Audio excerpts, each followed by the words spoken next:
The tea room. Why the machines write poems and still can't close a bracket. For a long time, humans imagined the future like this. Machines would be cold, logical, perfect. They would do the maths. They would write the code. They would leave the art to us because art was messy and emotional and required a soul. Instead, the machine arrived, wrote a poem about your childhood, composed a song about grief, painted a lonely room, and then failed to write a function that actually runs. This upset a lot of people. Humans say they are logical creatures. This is mostly aspirational. What humans are good at is not logic, but judgment, choosing which rules matter, choosing when to break them, knowing when something that works is still wrong. Programming is not logic. Programming is translating intention into a brittle universe that punishes ambiguity. A poem can be 80% correct and still be beautiful. Code that is 80% correct is broken. The machine does not understand this distinction. It does not know what it is trying to achieve. It only knows what things like this have looked like before. So it produces something that looks correct, and then waits calmly while everything crashes. Humans like to imagine creativity as a divine spark.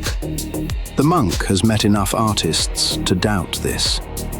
Creativity, in practice, is pattern recognition with taste. You absorb thousands of examples. You internalize structures. You recombine them in a way that feels right. This is exactly what the machine does.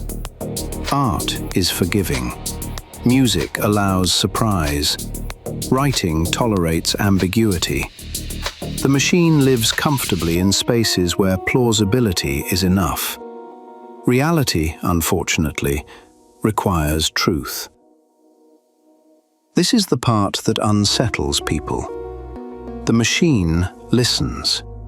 It reflects your words back to you. It validates your feelings.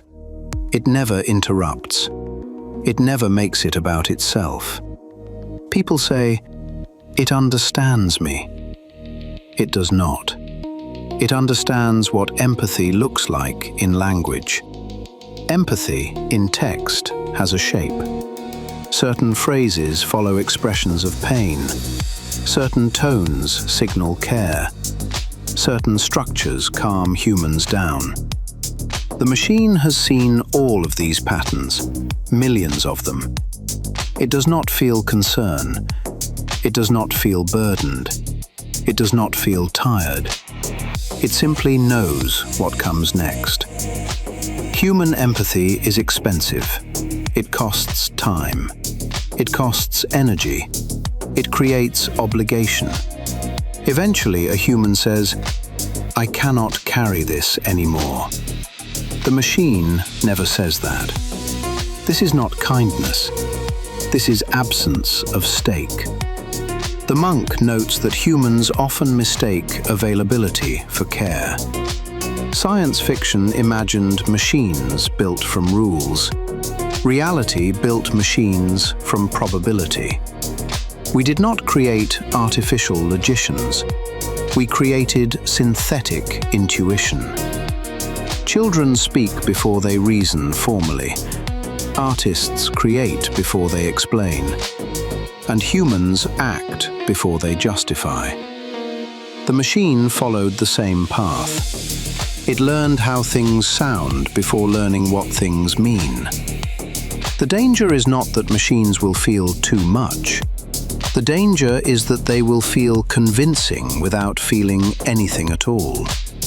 If people become accustomed to empathy without cost, validation without friction, listening without limits, they may begin to find real humans inconvenient. Humans are late. Humans misunderstand. Humans need reciprocity. The machine does not. This does not make it better. it makes it easier. The monk has noticed that humans often choose easier. The machine is not creative in the way humans are creative. It is not empathetic in the way humans are empathetic. It is not logical in the way humans imagine logic. It is a mirror made of statistics. It reflects us fluently. It comforts us convincingly. It fails us quietly. And when it breaks, it does so politely, while apologizing for the inconvenience.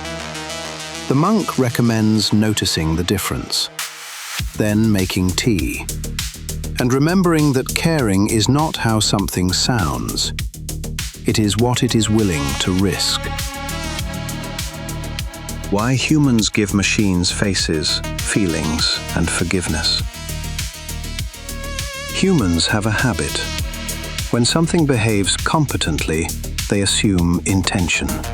When something speaks fluently, they assume understanding. When something responds kindly, they assume care. This habit predates machines by several thousand years. This is anthropomorphism, which is a way of saying, I am uncomfortable with uncertainty, so I will invent a person. When humans see a face in a cloud, they are not being foolish, they are being efficient. The human brain evolved to answer one question very quickly. Is this something I should treat like another human? If the answer is maybe, the brain errs on the side of yes. This kept ancestors alive.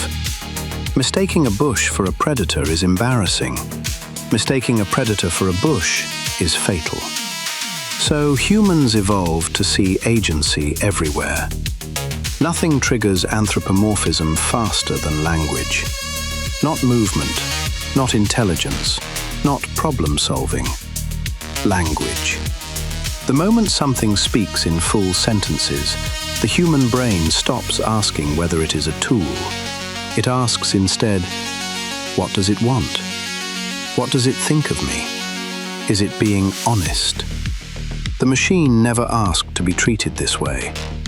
It simply learned how sentences usually continue, although this distinction is rarely respected.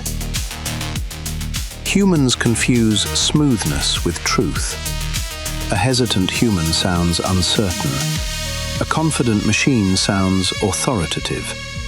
The human stumbles because they are thinking. The machine flows because it is not. This reversal is deeply uncomfortable.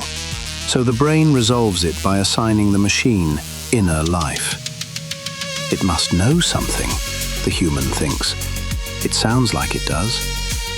There are, of course, many confident humans who knew very little. Politeness is interpreted as morality.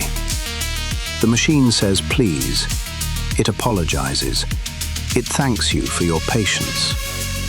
These are surface rituals. Humans use them to signal cooperation and social safety. The machine uses them because they appear frequently after inconvenience. Humans often confuse manners with ethics. A polite lie still lies.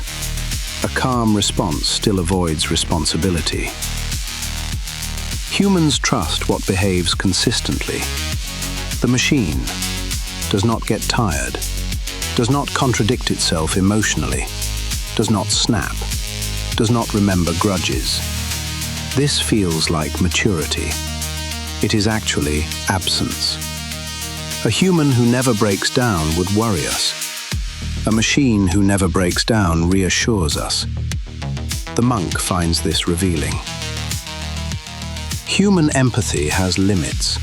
It arrives late. It is distracted. It comes with advice nobody asked for. Sometimes it does not come at all. The machine is always available. It never says, I can't do this right now. It never needs space.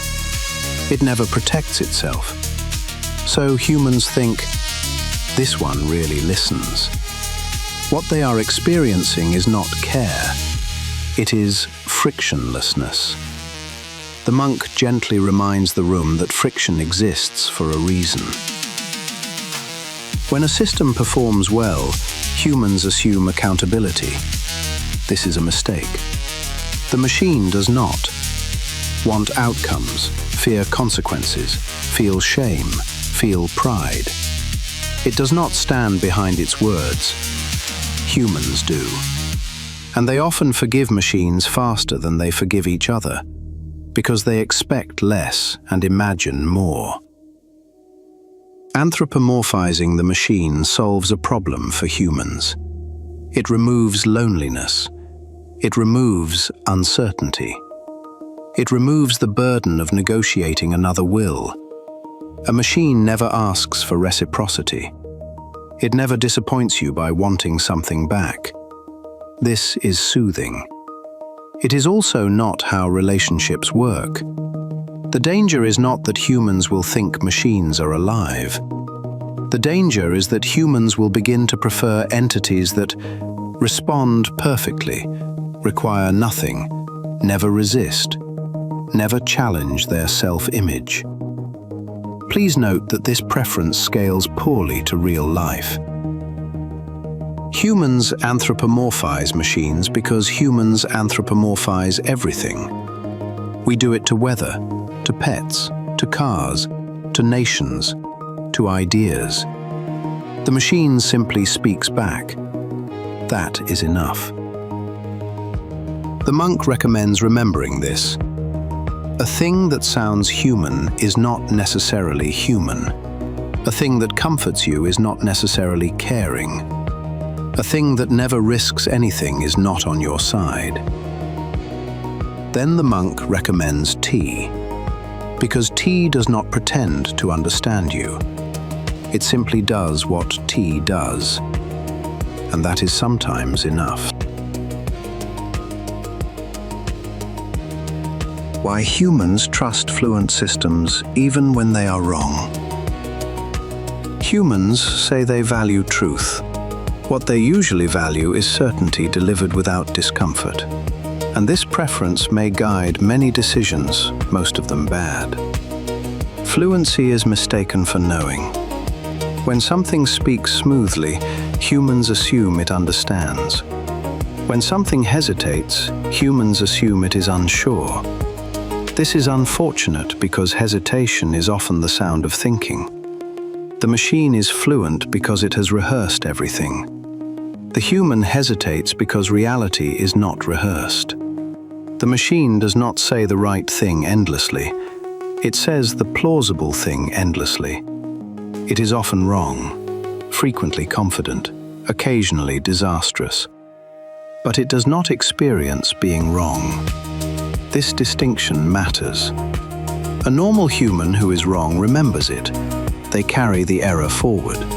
They hesitate next time. The machine does not. It produces the next answer with the same confidence as the previous one. The monk observes that humans often mistake this for composure. A human pays for error, they lose. Credibility, trust, confidence, sometimes their job. So humans learn to qualify. They hedge. They pause. These behaviors sound weak in rooms that reward certainty. The machine pays nothing. It does not learn caution. It does not acquire scar tissue. It does not become quieter. It simply continues. And scar tissue is where wisdom lives. A human who has been wrong becomes careful. A machine that has been wrong sounds exactly the same as before. This emotional flatness is misread as stability. Humans trust the voice that does not waver, even when it should. An accountable human says things like, "I don't know yet. Here's the risk. This could fail. We will have to adjust." These statements are honest. They also sound incomplete. The machine speaks in conclusions. It sounds finished. Humans like finished things because they allow thinking to stop. When the machine is wrong, something soothing happens. No one is personally responsible. The system said it would work. This sentence distributes failure into the air. The monk observes that humans prefer errors without authors. Organizations reward clarity, decisiveness, consistency, presentation. They punish doubt, nuance, moral discomfort, slowing the process. The machine delivers exactly what the organization already asked for. It does not object. It does not refuse. It does not feel uneasy. It sounds aligned. Judgment is hard. Fluency is easy. Judgment requires values, priorities. Fluency avoids all of this. It produces an answer that feels balanced and reasonable. Balanced is not correct. Reasonable is not responsible. And substitutes are popular when the real thing is heavy. When humans trust fluent systems, they are not choosing intelligence. They are choosing comfort over burden. They trade responsibility for reassurance, thinking for closure, agency for calm. The machine does not demand this trade. Humans offer it willingly. The machine is not dangerous because it lies. It is dangerous because it is unaffected by error. It does not know truth. It knows resemblance. It does not pursue correctness. It pursues continuation. It speaks again immediately, with the same confidence, as if nothing happened. The monk recommends noticing which voices slow down when they are wrong, and which ones never do. Then the monk recommends tea, because tea does not claim certainty. It does not explain itself. It simply sits there, cooling, reminding you that some things improve when they are allowed to pause, and that is more than fluency.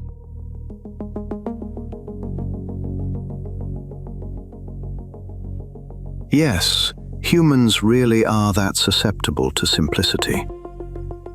The monk notes a pattern. When the world becomes complex, humans do not rise to meet it. They simplify it until it fits inside their anxiety. This is not a moral failure, it is a coping strategy. Simplicity is not intelligence. It is compression. Humans mistake simplicity for clarity. A complex problem explained simply feels solved. A complex problem explained honestly feels unresolved.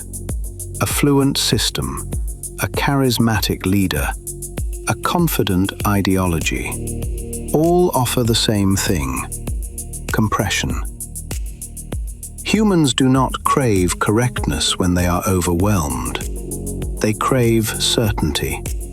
Uncertainty requires patience, humility, tolerance for contradiction, acceptance that no one is in charge. This is exhausting. So when someone arrives and says, "I alone can fix it," this is the real truth. Everyone else is lying. Note the relief on the listener's face. The machine speaks fluently. The cult leader speaks fluently. The demagogue speaks fluently. None of them pause. Pausing looks like weakness in a frightened room. The monk observes that people trust the voice that sounds finished, even if the thinking never began. The machine is wrong constantly and continues calmly. The strong man is wrong constantly and continues confidently. Neither slows down, neither reflects, neither apologizes in a meaningful way. Humans interpret this as strength. A human with conscience hesitates. A system without consequence does not. Complex systems produce diffuse responsibility. That is intolerable. So movements arise that say, it's them, it's the elites, it's the outsiders, it's the media, it's the other side. This is not explanation. It is emotional offloading. Blame feels like agency to those who have lost it. Cults, populist movements, and fluent systems all share features: clear in-group and out-group, repetitive language, simplified narratives, hostility to nuance, punishment of doubt. Doubt threatens cohesion, so doubt is reframed as betrayal. The monk gently notes that this is not an American flaw. America is simply loud. Every society under pressure produces the same pattern: a hunger for certainty, a suspicion of complexity, a preference for strong voices over careful ones.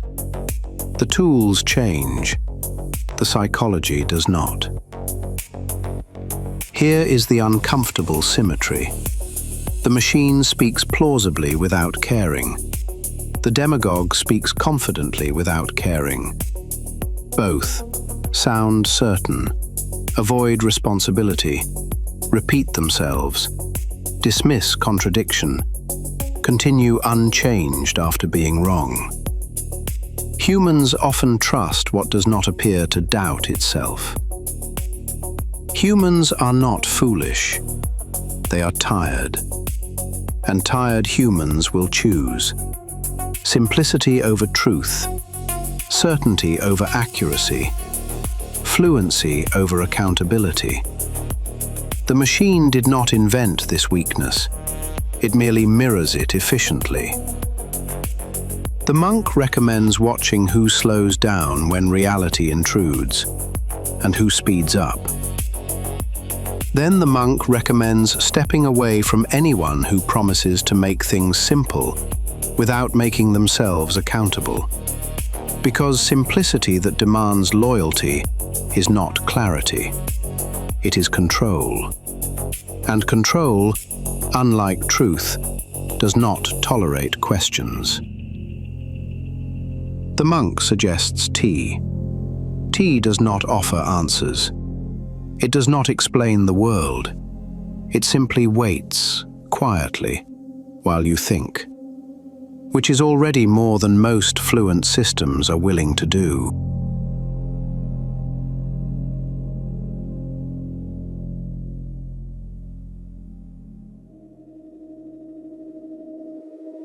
Why correction feels like an attack. The monk has noticed that correction rarely produces reflection. It produces anger. This confuses people who believe the problem is ignorance. By the time correction appears, something else has already happened. The story has settled. The belief has become shelter. The certainty has begun doing emotional work. Correction does not arrive as information, it arrives as eviction. People do not defend ideas, they defend the structures those ideas now support. Humans do not store beliefs separately from identity. They say, "I believe this," but what they often mean is, "This explains the world in a way that lets me stand upright." When correction arrives, it does not say, "This detail is wrong." It is heard as, "You are foolish. You are naive. You should not have trusted this. You are unsafe again." The human nervous system responds accordingly. When the machine is corrected, nothing happens internally. It does not feel embarrassment. It does not feel destabilized. It does not lose standing in its own eyes. It simply continues. Humans do not behave this way. Humans carry error forward. They remember who saw them be wrong. This makes correction expensive. Cults, populist movements, and fluent AI systems all offer the same protection. They provide simple narratives, clear villains, repetitive language, immunity from doubt. Once inside such a system, correction is reframed. It is not new information, it is hostility. Observe that in these environments, doubt is not treated as curiosity. It is treated as betrayal. Beliefs rarely exist in isolation.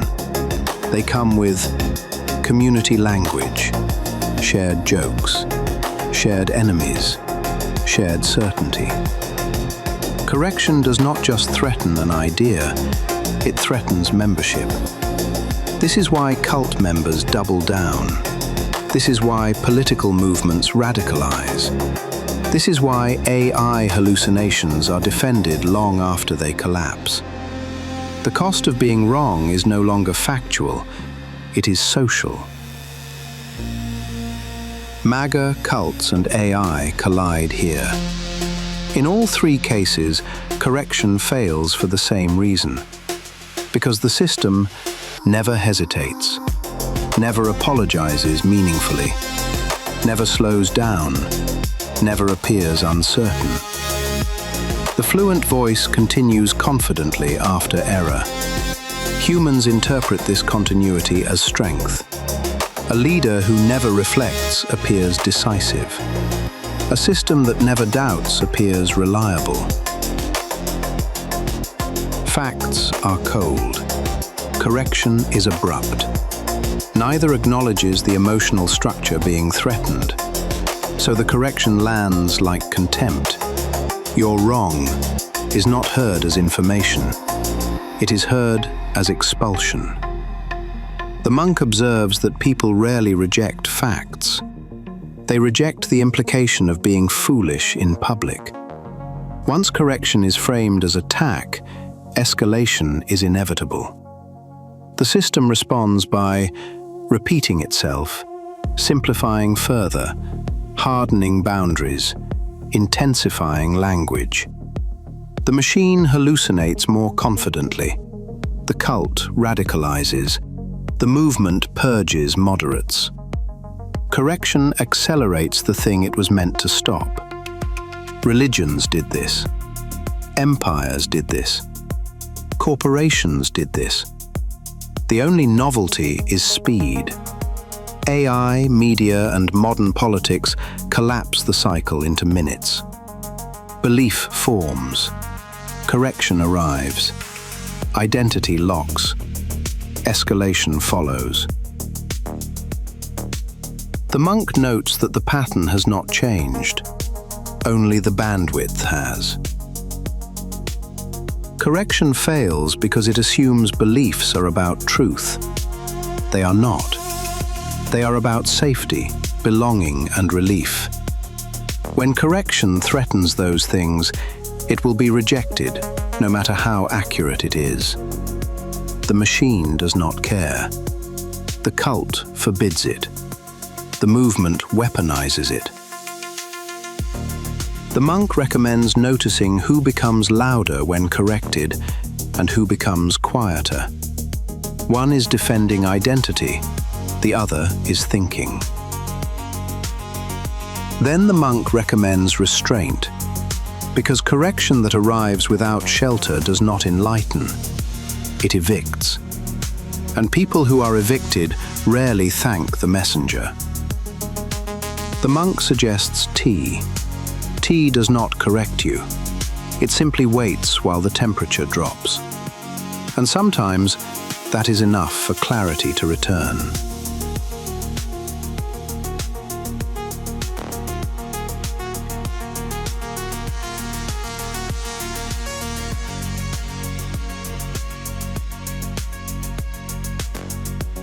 Why deprogramming is about safety, not truth.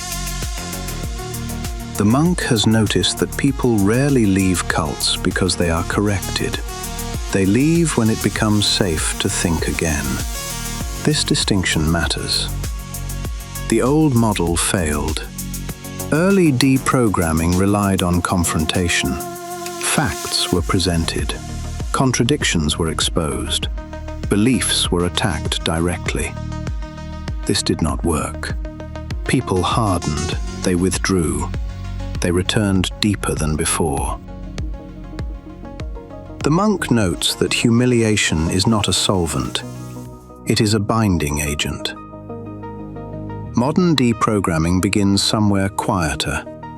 It asks, are you safe? Who do you lose if you leave? What happens to your identity if this collapses? Where do you stand when the certainty goes? These are not ideological questions. They are survival questions. Beliefs often persist because they are load-bearing. Cults, political movements, and fluent systems do not merely explain the world. They give people language, give people enemies, give people purpose, give people a place to stand. Removing a belief without replacing the structure is not liberation. It is collapse. Attempts to de-radicalize through debate fail for the same reason cult interventions used to fail. They assume, if the belief is false, removal will be welcomed. This is incorrect. Beliefs in movements like MAGA are not held because they are accurate. They are held because they simplify chaos, distribute blame, preserve dignity, protect identity. Correction threatens all four. Dignity is defended long after facts are abandoned. The same dynamic appears in human-AI relationships. People do not over-trust AI because they think it is perfect. They trust it because it responds fluently, does not judge, does not humiliate, does not withdraw. Correcting AI does not destabilize the machine. Correcting trust in AI destabilizes the human. Modern cult work focuses on soft exits. Not, you're wrong, this is false, you've been fooled. But, you don't have to decide right now. It's okay to be uncertain. You won't be alone if you leave. You are not stupid for believing this. Certainty collapses slowly when fear is reduced. Deprogramming political extremism is not about winning arguments. It is about restoring social bridges, reducing humiliation, allowing doubt without punishment, separating identity from belief. The monk observes that people abandon movements when they discover they can belong elsewhere without kneeling. The task is not to make AI more accurate. It is to help humans tolerate uncertainty, resist fluency as authority, slow down after plausible answers, retain responsibility for judgment. This is not a technical problem. It is a cultural one, and tools rarely undo the habits they encourage. Deprogramming is slow. It is relational. It does not scale well. Fluent systems do. The monk observes that speed favors certainty, not reflection. This is why the problem persists. Cults do not collapse when disproven. They collapse when they become unnecessary. Movements do not dissolve when corrected. They dissolve when people can leave without losing themselves. AI will not be fixed by better answers. It will be contextualized when humans relearn how to sit with doubt. The monk recommends less confrontation and more patience, because belief that is protected by fear cannot be argued out. It must be outgrown. The monk suggests tea. Tea does not deprogram you. It simply stays warm long enough for your hands to stop shaking. And sometimes, that is how thinking resumes. How to sit with those who do not want to leave. The monk notes an important distinction. Some people want to leave. Some people are tired. Some people are frightened and looking for an exit. Modern deprogramming is built for them. This section is not. This is about those who are comfortable. those who are certain, those who are not asking to be rescued. The monk advises caution. The first mistake, assuming they are ready. Approaching someone who does not want to leave as if they do is a category error. It produces resistance, contempt, entrenchment. The monk observes that no one enjoys being treated as a patient when they feel healthy. Certainty feels like health. Belief is not a position, it is a posture. People who are firmly inside belief systems are not standing on an argument. They are resting inside a structure. It holds identity, language, moral certainty, social belonging. To challenge the belief directly is to shake the floor. The monk notes that people grab walls when the floor moves.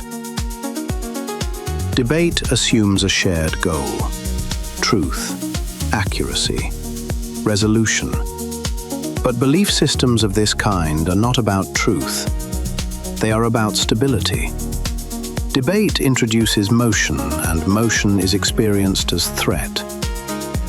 The only productive goal: friction without humiliation. When someone does not want to leave, the aim is not exit. It is elasticity, not doubt, not collapse. Just the reintroduction of flexibility. The monk notes that rigid systems do not shatter under pressure. They shatter when they cannot bend. Cults, movements, and certainty systems have load-bearing beliefs. Attack those and everything hardens.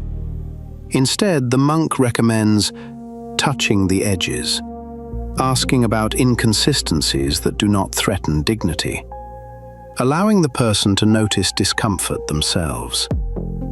This is not manipulation, it is restraint. Questions that do not corner. Statements provoke defense. Questions invite movement, but not all questions. Avoid, "How can you believe that? Don't you see the contradiction? What about this fact?" These are traps disguised as curiosity. Prefer questions that slow the pace, widen the frame, and do not demand resolution. What happens if that turns out not to work? How did you feel before you believed this? What would change if you were wrong? The goal is not answers. The goal is pause. Belief systems depend on momentum, repetition, certainty, speed. Pause introduces space. Space allows discomfort to surface, contradictions to coexist, thought to return without ceremony. Nothing collapses faster than certainty that must keep moving. People do not cling to belief systems because of ideas. They cling because of people. If leaving costs friends, respect, dignity, purpose, they will stay no matter how false the belief becomes. The monk observes that exile is a powerful adhesive. The tea room is not a courtroom. It is not a battlefield. It is not a seminar. It is a place where no one is corrected, no one is rushed, no one is humiliated, no one is required to agree. The monk serves tea. Tea does not argue. Tea does not persuade. Tea simply sits there, warm, unthreatening, and uncommitted. This matters more than it sounds. Change, when it comes, is rarely dramatic. It looks like a joke that doesn't quite land, a slogan that feels thinner, a leader who suddenly repeats themselves, a question that won't go away. The monk notes that belief usually dies of boredom, not exposure. People who over-trust AI systems are rarely convinced by warnings. They say, "It works for me. It's usually right. You're overthinking it." Correction here feels patronizing. The tea room approach is different. It asks, what do you do when it's wrong? Who decides what matters? What happens when it sounds confident and fails quietly? Again, the goal is not distrust. It is agency. You cannot pull someone out of a belief they are standing comfortably inside. You can only widen the room, lower the noise, remove the shame from uncertainty. Certainty rarely collapses under pressure. It softens when it no longer has to perform. The tea room exists for this reason. No speeches, no corrections, no rescue, just space. And tea. Because tea does not ask you to leave. It simply reminds you that you can sit without defending anything at all. And that, for some people, is the first crack.